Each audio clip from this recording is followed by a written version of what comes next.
और जनाब बाला साहब ठाकरे कहा, हिंदू हृदय सम्राट भी नहीं, श्रद्धेय भी नहीं, जनाब बाला साहब ठाकरे कहा। आपके लोग अजान की स्पर्धा लेते हैं। देखिए हम कोई मुसलमानों के खिलाफ नहीं है, आप बोलिए, हम नहीं है खिलाफ, नहीं आप डिफेंस लेकिन हाँ, लेकिन अगर इतना तुष्टिकरण कोई करता है और कहता है मैं हिंदुत्व कर रहा हूं, मैं, अरे भाई हमारा हिंदुत्व क्या है? हमको मुसलमानों के खिलाफ का हिंदुत्व नहीं, हमारा तो कहना इतना ही है कि इस देश में तुष्टिकरण की नीति मत करो। इस देश में किसी एक समाज को उसके तुष्टिकरण के कारण ही इस देश का बंटवारा हुआ। अगर उस समय तुष्टिकरण की नीति नहीं होती तो देश का बंटवारा क्यों होता? तो हमको दूसरा बंटवारा नहीं चाहिए। मुसलमानों को आप विकास के मुख्य धारा में लाओ, हमें कोई ऑब्जेक्शन नहीं है। उनके पढ़ने पर पैसा खर्च करो, हमें कोई ऑब्जेक्शन नहीं है। लेकिन अगर आप तुष्टिकरण की नीति के चलते गलत चीज़ों को भी आप अगर सपोर्ट करेंगे, हमें मंजूर नहीं है। और उसके बाद कहेंगे हमने हिंदुत्व कहाँ छोड़ा है? अरे भाई छोड़ा है बिल्कुल। कौन सा हिंदुत्व है आपके पास? इसीलिए तो अभी जब कॉमन सिविल कोड की बात हुई तो सबसे पहले मुस्लिम पर्सनल लॉ बोर्ड के लोग किसको जाकर मिले? अखिलेश यादव को नहीं, शरद पवार जी को नहीं, उद्धव ठाकरे जी को जाकर मिले, क्योंकि उनको लगता है हमारा नया मसीहा तैयार हुआ है। तो फिर उद्धव ठाकरे को तो यूनिफॉर्म सिविल कोड पे अपना जो पोजीशन हाँ, है वो क्लियर बिल्कुल करना पड़ेगा। और नहीं आप स्टेट, क्योंकि बाला साहब ठाकरे जी ने हमेशा यूनिफॉर्म सिविल कोड की बात की है, उद्धव ठाकरे जी ने अनइक्विवोकल सपोर्ट देना चाहिए, बिल्कुल कोई शर्त रखे बिना।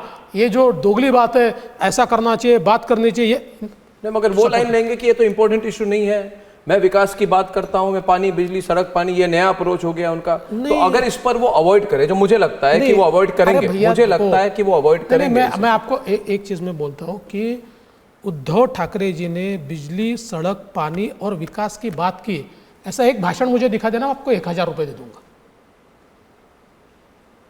1000 रुपये मेरे से ले लेना। वो बोलते नहीं है सारी चीजें। आपको लगता है हिम्मत नहीं है उनमें यूनिफॉर्म सिविल कोड के बारे में बात करने के लिए? हिम्मत नहीं है उनकी। दिखानी चाहिए भाई, बाला साहब ठाकरे के बेटे हैं, दिखानी चाहिए। और अगर अवॉइड करे तो क्या प्रूव होगा? बताने की आवश्यकता नहीं, देश की जनता जानती है। तो आप कह रहे हैं he is today practising the politics of Muslim appeasement, और ये सोच समझ के हुई है। बिल्कुल। पालघर पे जो उन्होंने कार्रवाई नहीं की, मुझे लगा उस समय वो कार्रवाई नहीं करना चाहते थे, क्योंकि उस समय सोनिया गांधी के पॉलिसी के खिलाफ वो नहीं जा पाए। आपको भी बहुत खुलकर बताओ। आप बोलिए ना, आप खुलकर क्यों नहीं बोले? और बोलिए, क्योंकि मैं आपको और बताता हूँ। एक मिनट खुलकर बात हो जाए। नहीं, आप मेरे सुन लीजिए, यानी आपके मन में शंकाएं दूर हो जाएगी। वो एक बहुत सिंपल पॉलिटिकल अर्थमेटिक कर रहे हैं। अच्छा, आज उनको ये लगता है कि मुंबई में उनका वोटर बेस कम हुआ है, नॉन मराठी में भी कम हुआ और मराठी में भी कम हुआ है।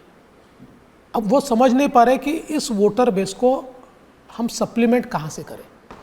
तो उनको ये लगता है कि इस वोटर बेस को अगर हमको कंपेंसेट करना है तो मुस्लिम अपीजमेंट करके वो वोटर बेस हम साथ में लाएंगे तो हम चुनाव जीत जाएंगे।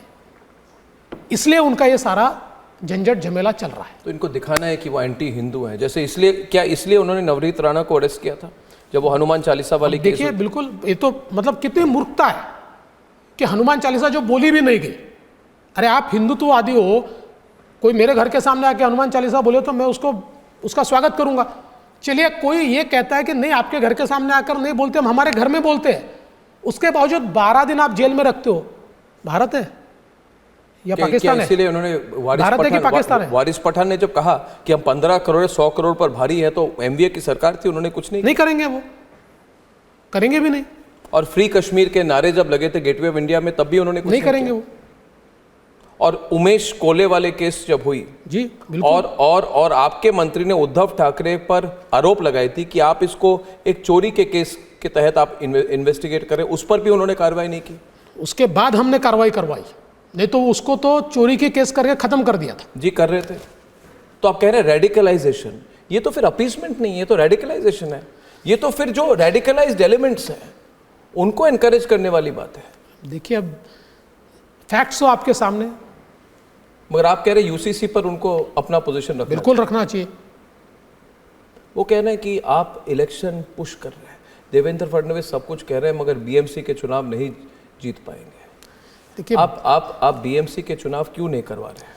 देखिए कम से क्या कम डिले कर रहे हैं कम थोड़ा से सा कम कि- जो व्यक्ति मुख्यमंत्री रहा हो उसको इतना तो पता चाहिए कि सुप्रीम कोर्ट देवेंद्र फडणवीस के या उद्धव ठाकरे के कहने पर नहीं चलता है।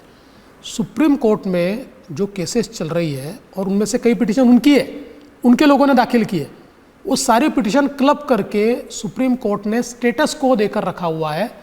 जब तक ये स्टेटस को नहीं हटेगा इलेक्शन कमीशन कैसे चुनाव लेगा? क्या आप चुनाव के लिए रेडी हैं? 100% रेडी। आज चुनाव हो जाए, कल हो जाए, आज हो जाए, स्टेट इलेक्शन आज चुनाव हो आज हो जाए। कितने आप आज हो जाए तो राष्ट्रीय चुनाव पर सवाल आपका है, आप कितने सीट देंगे एकनाथ शिंदे को? आपने तो सर कितने सीट देंगे आपके दोस्त एकनाथ शिंदे को? नहीं वो तो आप विधानसभा की बात कर रहे नहीं, मैं पहले नेशनल की बात कर रहा हूँ। सीट शेयरिंग कैसे होगी नेशनल लेवल? नहीं देखिए, जो हमारी सीट शेयरिंग शिवसेना और बीजेपी की थी उसी प्रकार की हमारी सीट शेयरिंग होगी।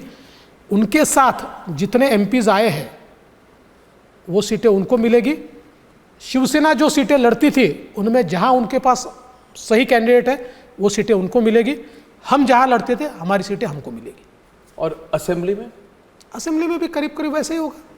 तो कोई ज्यादा एक्सपेक्टेशंस नहीं होने ना ना ना बिल्कुल नहीं उनको भी नहीं, हमको भी नहीं, ये सारी बातें हमारे मन में क्लियर है। और वो कह रहे हैं एमवीए की अगर पूरी कॉम्बिनेशन अरिथमेटिक, जो आप कह रहे हैं अरिथमेटिक बनी रहे तो फिर इस बार देवेंद्र फडणवीस के लिए मुश्किल है। देखिए क्योंकि देवेंद्र फडणवीस जितना भी बैलेंसिंग एक्ट कर ले, आपके 2-3 एग्जामिनेशंस आपके सामने हैं। एक है बीएमसी का इलेक्शन क्वार्टर फाइनल, एक है नेशनल इलेक्शन जो आपके लिए सेमीफाइनल है 48 सीट्स, और आपके लिए फाइनल है जो महाराष्ट्र का असेंबली इलेक्शन है। You have to win all 3 exams. Politics जो होता है ये अरिथमेटिक से नहीं चलता है, ये केमिस्ट्री से चलता है और केमिस्ट्री हमारे साथ होगी क्योंकि मोदी जी हमारे साथ है।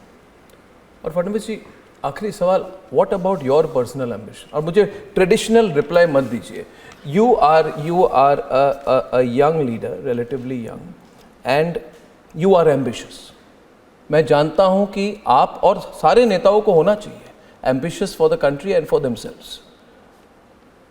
क्या आप तो मेरा एम्बिशन, मैं आपको बता रहा हूँ, मेरा एम्बिशन है 2024 में लोकसभा में महाराष्ट्र में 42 या उससे ज़्यादा सीटें लेना, और मेरा एम्बिशन है विधानसभा के चुनाव में महाराष्ट्र में एमवीए को राउट कर देना। That is my ambition. And beyond that? No ambition beyond that as of now. National politics? नहीं, नेशनल पॉलिटिक्स क्यों भेजते हो भाई? महाराष्ट्र में हूँ, क्यों मुझे भेजना चाहते हो आप?